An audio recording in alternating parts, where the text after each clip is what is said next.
Our guest on Perspectives today is Mary Glauser, and she is the Executive Director of the Ashtabula County Animal Protective League. Hello, Mary. Hello. So, you started in August, correct? I did, August 15th to be exact. Well, I know that the APL depends on a lot of fundraisers and such. There's the WWOW Walk. There's fundraisers where there's a bunch of people in a room doing stuff, raising money, and none of that can happen these days. So how is things going money-wise under COVID? Actually, we've been doing quite well. Good. All of our fundraisers, in their traditional sense, had been canceled in 2020 due to COVID. And what we did instead, we did a few non-traditional fundraisers, some sales and raffles online, but we were also privy to some grant funding and sought out. I started in August and started seeking out foundation funding, which the organization hadn't done before. I was going to ask because I hadn't heard that before. Wow, that's a great resource, untapped. Absolutely. And I will say the community has been incredibly generous. Our donation drives traditionally at Christmas are very successful, and this year was no different. In fact, we probably were even a little more successful. So we've been holding our own during these times, I would say. And overall, looking at our adoption numbers and some of the other things, have really done better or are the same as they were in years past, despite COVID. So we've been really, really fortunate. I've heard I read somewhere that more animals are adopted during COVID. I mean, people are home, they're lonely, I don't know. That certainly, I think, was true toward the beginning of COVID when you looked at, probably that May, June, July, probably over into August timeframe. As COVID wears on, those adoptions are beginning to slow down, and we are seeing an uptick in owner surrenders. Whether folks are ill or are hospitalized or just simply can't afford their animals, we are seeing a rise in people wanting to surrender their animals. So we've developed a number of programs to help combat that and keep animals in their home whenever possible. That is so sad when that happens. And you hear once in a while about somebody that brings in an older, sick animal and decides they want to surrender it because they don't want to pay the veterinary fees or whatever. And then they say, "Oh, do you got any puppies for sale?" Yeah, there are some heartbreaking stories, and we do our best to work with people to try and, if it is in the best case of the animal, keep them in home. And, if it's not, we do have lots of options, obviously traditional adoption, but we've been working a lot more with rescues and specialty rescues and other shelters who might specialize in an area that we do not. So we've seen a lot of success placing some of those senior animals or animals that may have health issues. We've been really working hard as an organization over the last couple months to increase our networks to find the best possible scenario for each and every animal. You seem to have a lot of. Have you done this before in animal rescue or animal shelters? No, so actually I have had a passion for animals my entire life, and I think if you had asked me growing up, I would have absolutely said I wanted to be a veterinarian or an animal rescuer, or I think for a while it was marine life and biologist and different things. My career path actually took me into the nonprofit realm, and I've spent the past 25 years working in nonprofits. Worked in arts and culture. I worked for the Museum of Contemporary Art, the Cleveland Jazz Orchestra, and Community Development Corporation. So I really fine-tuned kind of my marketing, fundraising, and organizational development skills. And then I married that with a passion for shelter work, and it seems like so far a really good fit. Do you find yourself going to some of the same sources maybe that you went through for an orchestra or something, places that give money.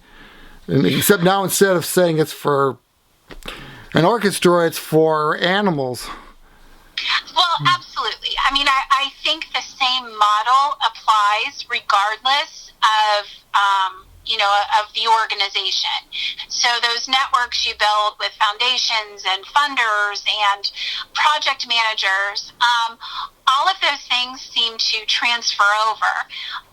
And I have to say, out of all of the projects or organizations I've ever worked on, animal welfare seems to be, frankly, the easiest to sell, or the one that's most relatable to the most people. Yeah. Not everyone may get jazz music or contemporary art or even, community redevelopment for a particular city, but almost everyone, in some ways, has a connection with animals in their lives. So I think the messaging there is a little bit easier than it may be in other places.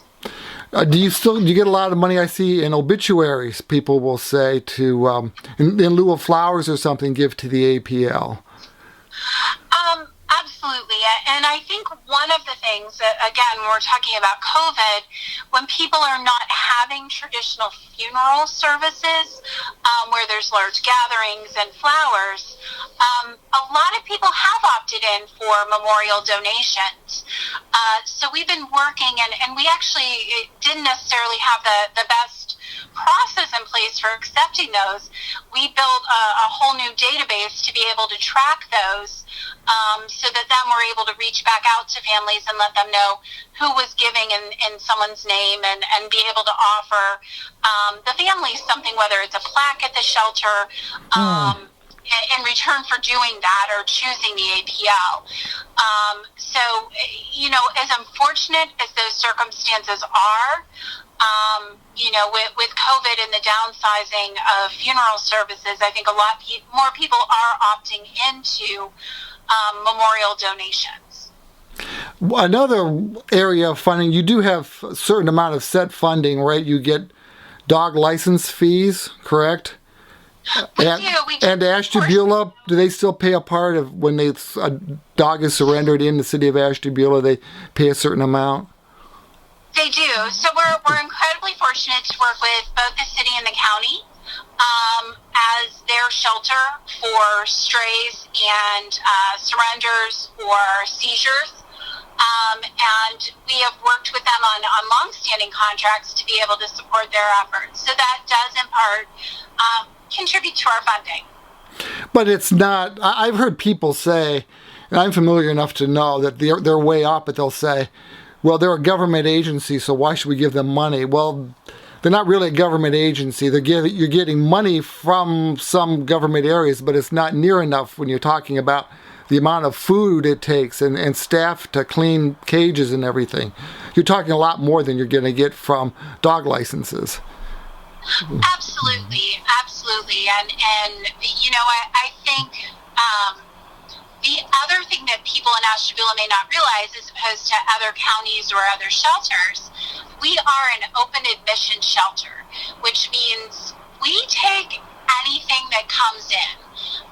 At times, we do have to time out our owner surrenders based on capacity, but many other shelters are selective in who they bring in. So either by breed type or history, medical history, they won't bring those dogs in. And in Ashtabula County, I think our residents are very fortunate that, we care for all of the animals that come into our care. Those funds are certainly helpful, but the lion's share of what covers the cost of care for the animals are these raised funds, either through individuals or foundations. But we are very fortunate to have a great working relationship with the county and city, which, again, isn't always the case in every community, so we're really lucky. Well, Donna has been there a long time, right? Yes, Donna, she's county dog. And she's a good liaison with the community. I mean, she just did some kind of a presentation for the County Auditors Association or something about dog license fees. I saw somewhere. Yes. She's fantastic, and she's wonderful in working with people to help them understand what is in the best interest of the animal. And she's a great advocate for us as well, because I think a lot of times, people are reluctant to surrender, an animal to the shelter. And I will also say, and maybe we'll get into this later, but the APL of today is nowhere near what the APL of 2 or 5 or 10 years ago was. We've got about 4 minutes left, so. And I can talk about some of those things, which are really, sure. really. Go ahead, do that. And also, you've done some remodeling. You want to talk about it? Is that correct? We have. So we really kind of flipped a switch. I would say in August. We started to look at our funding. We looked at our configuration of the shelter, which was built on something built in the 90s.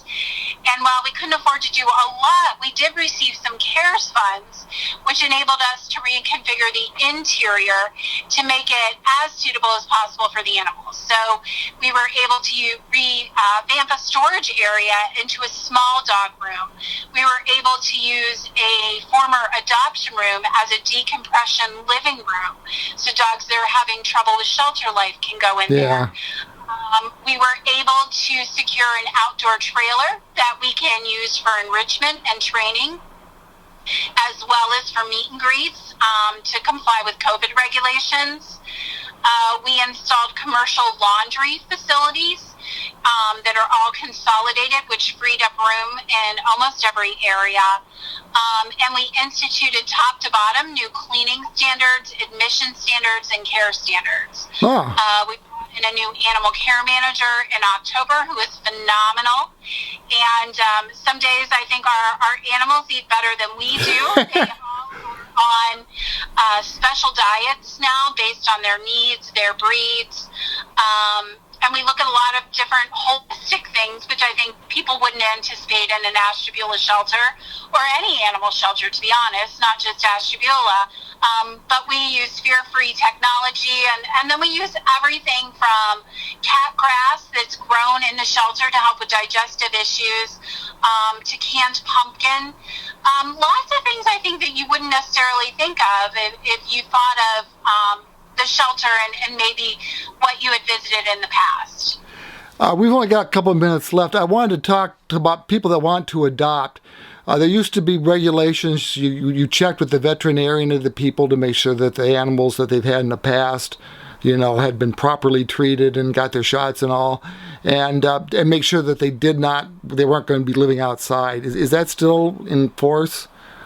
Yeah, so we still have an adoption application that covers some general guidelines. So things like the importance of vet care and where the animal will be living. And, our goal really, a lot of our adoptions happen during the conversation after the application. Because our goal is to find the dog or cat that best meets that person's needs and is the best home for that animal. So we try to place them, if it's a breed of dog that does need a yard, we try and find him a yard. Mm-hmm. That's going to be a better fit. There's not any, and most shelters are going to this model, there's not necessarily hard and fast rules. There are always exceptions that we look at when it comes to things.